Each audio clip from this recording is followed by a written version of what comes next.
बैसाख के महीने में और शुक्रवार के दिन माता लक्ष्मी के लिए अग्नि में आहुति दीजिए। महाराज, शाम के समय पर सूर्यास्त के पहले शिव महापुराण की कथा कहती है, अग्नि पुराण कहती है, नर्मदा पुराण कहती है, लिंग पुराण कहती है कि बेलपत्री के वृक्ष के नीचे, नीचे तो नीचे वो भी जाने दो, यहां तक वर्णन किया शिव महापुराण में तो कि बेलपत्री का जो फल होता है ना, बेल फल जो होता है, कहते हैं अगर किसी व्यक्ति के यहाँ लक्ष्मी की कमी होती है, संपदा की कमी होती है, जिसके यहाँ पैसा नहीं आता, धन नहीं आता, तो बेल का जो फल होता है, बेलपत्री का जो फल होता है, उस फल के गूदे को, बेलपत्री के फल का गुर्दा निकाल लो, सुखा लो, गाय के घी में उसको डुबो लो और शुक्रवार के दिन माता लक्ष्मी के लिए अग्नि में आहुति दीजिए। महाराज, शाम के समय पर सूर्यास्त के पहले ये जो आहुतियां हम बेले के गुर्दे के फल की गाय के घी में डुबोकर माता लक्ष्मी और भगवान विष्णु के नाम से देते हैं, महाराज 2 या 3 शुक्रवार करोगे, लक्ष्मी की कभी कमी नहीं आती, संपदा बढ़ती है। एक प्रयोग और कर कर देखना, कभी अगर मौका मिले आपको तो प्रयोग कर कर देखिए। लिंग पुराण के अंदर लिखा हुआ है, शिव पुराण में, लिंग पुराण में और स्कंद पुराण में कहा गया है कि अगर किसी ने बेले के फल का अगर थोड़ा सा भी गुर्दा पाया है, बेले के फल को खाया हो या बेल का रस पिया हो या बेल के फल का जूस पिया हो, अगर वो व्यक्ति का अनायास किसी कारणवश प्राण भी छूट गए हो, तो शिव महापुराण की कथा कहती है कि 27 दिन तक वो बेल के फल का रस उसके नस नस में रहता है, तो उस व्यक्ति को यम नहीं छूते, वो कैलाश पर निवास करता है। मर भी जाता है तो अधोगति में नहीं पड़ता, नरक नहीं भोगता, वो बैकुंठ पद का कामी हो, बैकुंठ का निवासी। आपके घर में छोटा सा शिवलिंग विराजमान, निवेदन है जहां पर भी शिवलिंग आपके घर में विराजमान है, अगर छोटी सी कटोरी में एक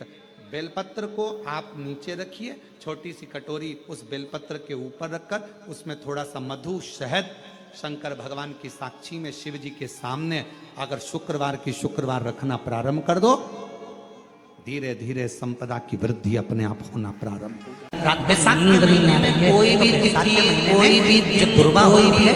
दुर्गा को तोड़ आप बैसाख के महीने में अशोक सुंदरी का नींद नहीं आ रही है, जहाँ बैसाख के महीने अशोक सुंदरी का जो दुर्गा होती है, इस दुर्गा को तोड़, जहाँ पर अशोक सुंदरी का स्थान होता है,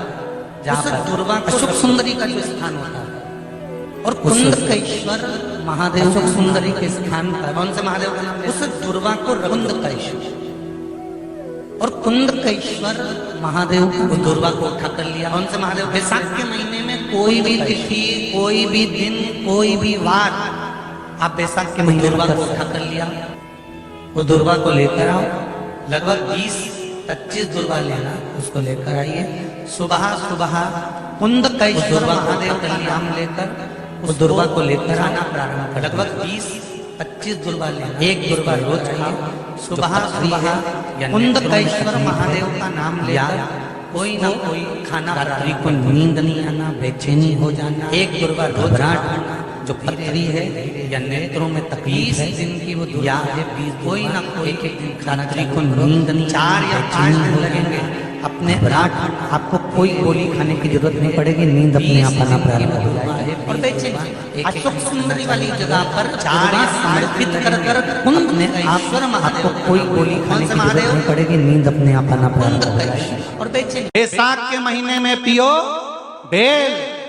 और शरीर को रखो ऑलिव बेल। और समर्पित करने के बाद उस बेल की महत्वता देखिए, जो बैसाख महीने में बाबा शंकर को जो चढ़ाया जाता है, और 1000 अश्वमेध यज्ञ का पुण्य फल हम प्राप्त कर लेते मात्र एक फल चढ़ाकर, मात्र एक फल चढ़ाकर। हे पार्वती, संसार का मनुष्य जब मुझे वो बेलपत्र समर्पित कर, वो बेल का फल समर्पित करता है, पार्वती वो फल जो मुझे चढ़ता है, फिर मैं भले नर्मदा के जल से निकला हुआ कंकर शंकर क्यों ना हूं,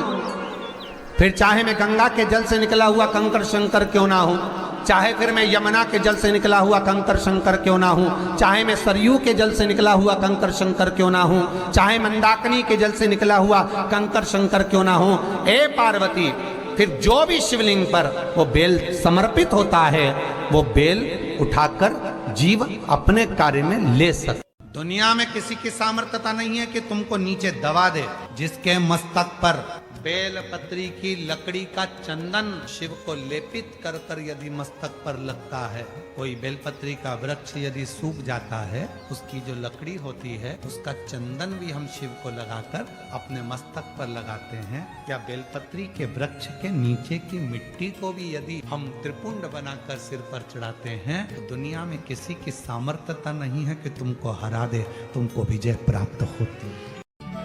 और शिव महापुराण की कथा कहती है, शंकर की कथा कहती है, अगर बच्चा पढ़ने में कमजोर है, बच्चे का विवेक कमजोर है, बच्चे की बुद्धि कमजोर है, बच्चा सक्सेस नहीं हो रहा, सफलता नहीं मिल रही है, उसका जॉब नहीं लग रहा है, कहीं वो आगे बढ़ नहीं पा रहा है, तो उन बच्चों से निवेदन है, शंकर के मंदिर में एक लोटा जल चढ़ाओ, थोड़ा सा जल झेल कर नंदी के पास बैठकर उस जल का आचमन करना प्रारंभ कर दो, तुम्हें खुद मालूम पड़ने लगेगा कि तुम जो पढ़ रहे हो तुम्हें याद होना चालू हो जाएगा, तुम अच्छे से अच्छे नंबर पाकर आगे बढ़ना प्रारंभ कर दोगे। विद्या अध्ययन भी करो, खूब पढ़ो, लगनता से पढ़ो, अपना कर्म करो, रात दिन एक करो और शंकर जी पे एक लोटा जल चढ़ाकर पीना प्रारंभ करो। जो माताएं कहती हैं मेरी याददाश्त कमजोर हो गई, मैंने सामान यहाँ रखा था भूल गई, ना जाने कैसे सामान भूल गया, ना जाने कैसे ऐसा हो गया, जो माताएं कहती हैं, भाई लोग कहते हैं हम भूल जाते हैं, याददाश्त कमजोर हो गई, 60 के ऊपर के हो गए इसलिए याददाश्त चली गई, नहीं, अगर आपकी याददाश्त जा रही है तो आप शंकर जी को एक लोटा जल चढ़ाना प्रारंभ करो, अपने घर से जल भरो, शिव के मंदिर में जाकर चढ़ाओ, उस जल को झेलो, नंदी के पास बैठकर आचमन कर लो, उसको पी लो, आपको खुद मालूम पड़ेगा 20-22 दिन में, 1 महीने में आपको अंतर दिख जाएगा कि मेरी याददाश्त पहले जैसी थी मजबूत, वैसी की वैसी और हो गई, अब मैं भूल नहीं रही, अब मैं भूल नहीं रहा। और जितने लोग आप लोग जितने भी आस्था चैनल पर सुन रहे हो, फेसबुक यूट्यूब पर सुन रहे हो, चाहे इस पावन रतलाम की भूमि पर पावन प्रांगण में बैठकर श्रवण कर रहे हो, आपसे एक निवेदन जरूर करूंगा कि आप कथा बैसाख महीने की श्रवण कर रहे हैं, ये भाव जागृत रखना कि मेरा शंकर, मेरा शिव, मेरे नारायण, ये अगर ये बैसाख मास की कथा का अगर लाभ दे रहे हैं तो कहीं ना कहीं हमारे जीवन का कल्याण होगा ही, ये निश्चित है, ये निश्चित।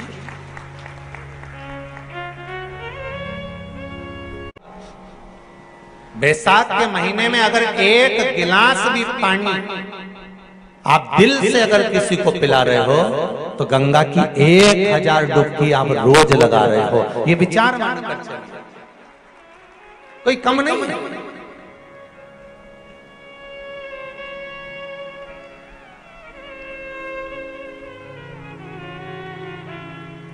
किसी न किसी रूप में हम जब भगवान के प्रति समर्पित होते हैं,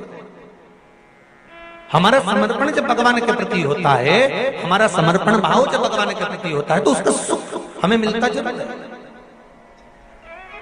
और शंकर की कथा में शिव को केवल तुम्हारा निर्मल मन सो मोहि पावा मोहि छल छल कपट नाम, शंकर को निर्मल चित्त, निर्मल मन, निर्मल भाव चाहिए, निर्मल दिल चाहिए।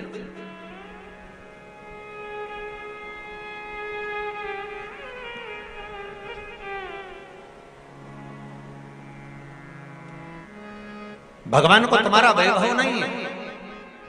तुम दूसरे मंदिर में जाकर खूब अपना वैभव दिखाना चाहते, तुम मेरे राम जी के मंदिर जाना, खूब प्रसाद लेकर जाना, लड्डू लेकर जाना, हनुमान जी के मंदिर जाना, खूब लड्डू प्रसाद लेकर जाना, भगवान ब्रह्मा के मंदिर जाना कमल का फूल गुलाब के फूल लेकर जाना, माँ देवी के मंदिर जाना तो चुंदड़ी और चूड़ी लेकर जाना, अन्य जितने मंदिर में जाओ, तुम शनि महाराज के मंदिर जाना तो साथ में तेल लेकर जाना, तुम उस मंदिर में जाना बृहस्पति महाराज के तो चने की दाल लेकर जाना, पर शंकर के मंदिर में जाना तुम्हारे पास में अगर जल हो तो ले जाना, नहीं हो बेलपत्र ले जाना, बेलपत्र नहीं हो चावल ले जाना, चावल और पुष्प भी ना हो तो मंदिर के बेलपत्र उठाना, धोना और शंकर जी को वापिस चढ़ा देना। शिव को तुम्हारा निर्मल चित्त चाहिए, मन केवल तुम्हारा, शंकर को तुम्हारा वैभव से कोई मतलब, तुम्हारा कितना वैभव है, तुम्हारे पास में कितना धन है, कितनी संपदा, कितनी दौलत, कितनी सत्ता है, इससे शिव को कोई मतलब नहीं।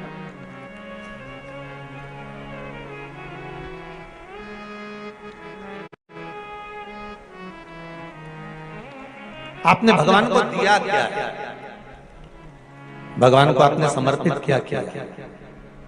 पशुपति व्रत जब माताएं करती हैं, भाई करते हैं, बच्चे करते हैं, और जब पशुपति व्रत के 5 दिए मंदिर में लगाने के बाद जब वो छठा दिया अपने दरवाजे पर, दरवाजे की ओर मुख कर कर बैठ कर सीधे हाथ की ओर जब वो दिए को लगाती हैं बेटियां, बहुएं, माताएं, भाई, पशुपति व्रत का जब वो छठा दिया मंदिर से लेकर आने पर, मंदिर के द्वार से लाकर अपने घर के द्वार पर जब वो जलाती है तो उसके मन का जो भाव होता है, जिस दिल से, जिस हृदय से, जिस चित्त से, जिस वृत्ति से वो भगवान से जो कहती है, भगवान पशुपति व्रत के अंतर्गत 5 ही व्रत में उसका मन का मुराद पूर्ण कर देते हैं, हृदय की बात पूर्ण कर देते हैं, क्योंकि दिल से कहा गया।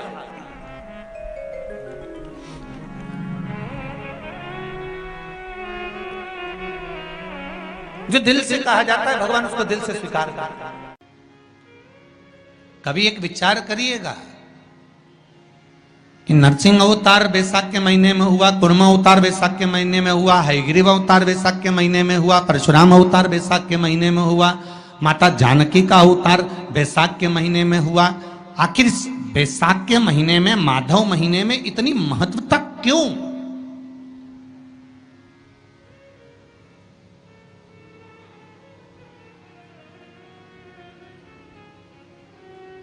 बैसाख के महीने में पड़ने वाली एकादशी, चतुर्थी, प्रदोष,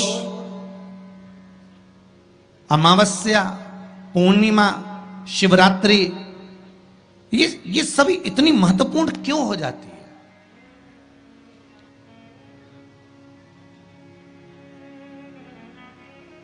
इसकी महत्वता इतनी प्रबल क्यों हो जाती है?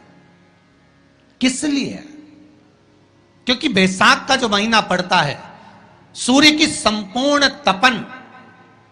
सूर्य देव अपने पूर्ण तेज के साथ में, पूर्ण तेज के साथ में मृत्यु लोक के निवासियों पर, चाहे जलचर हो, थलचर हो, वायुचर हो, चाहे जो जीव हैं, उस पर जब किरण फेंकते हैं तो संसार का जो मनुष्य है उस पर जब ताप पड़ता है तो ताप पड़ने के कारण उसके मुख से भगवान का नाम निकल ही जाता है, स्मरण नाम निकल ही जाता है। जब उसके मुख से भगवान का नाम निकलता है तो वो भगवान की शरणागति खुद ग्रहण कर लेता है स्वयं।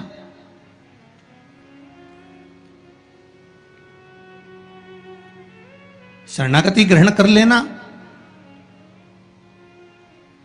बैसाख की पोथी पढ़ते हो आप लोग? आप में से अगर कोई पढ़ता हो बैसाख महीने की पोथी, तो उसमें एक वर्णन आता है,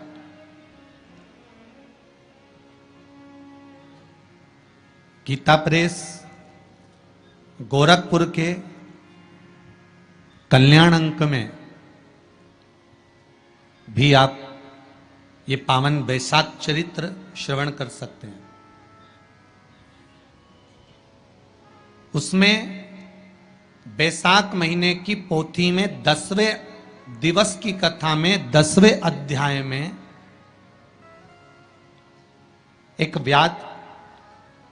और शंख मुनि का चरित्र आता है।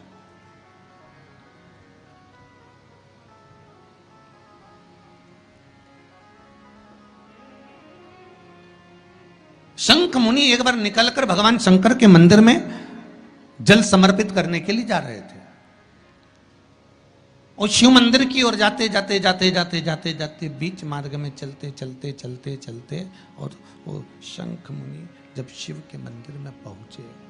शंकर भगवान के मंदिर में जाकर उन्हें दर्शन किया,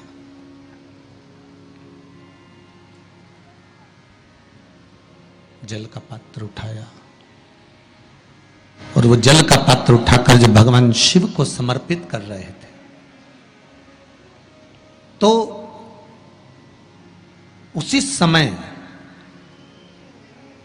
जल का पात्र उठाकर जब शंकर भगवान को समर्पित करा गया और शंख मुनि निकलकर जब बाहर आ रहे थे,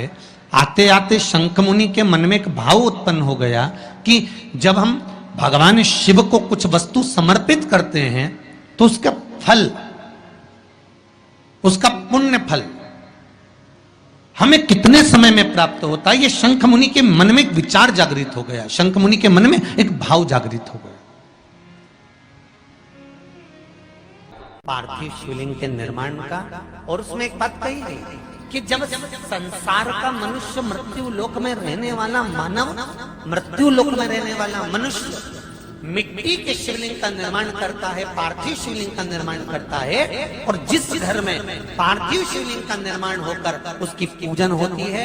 घर का सदस्य उस पर अगर एक बूंद जल समर्पित कर देता है तो जितने घर के सदस्य होते हैं उस पार्थिव शिवलिंग के निर्माण को करने वाले होते हैं, पूजन करने वाले होते हैं, उनको 6 महीने तक किसी बड़ी बाधाओं को झेलना नहीं पड़ता, वो दुख अपने आप बढ़ जाएगा।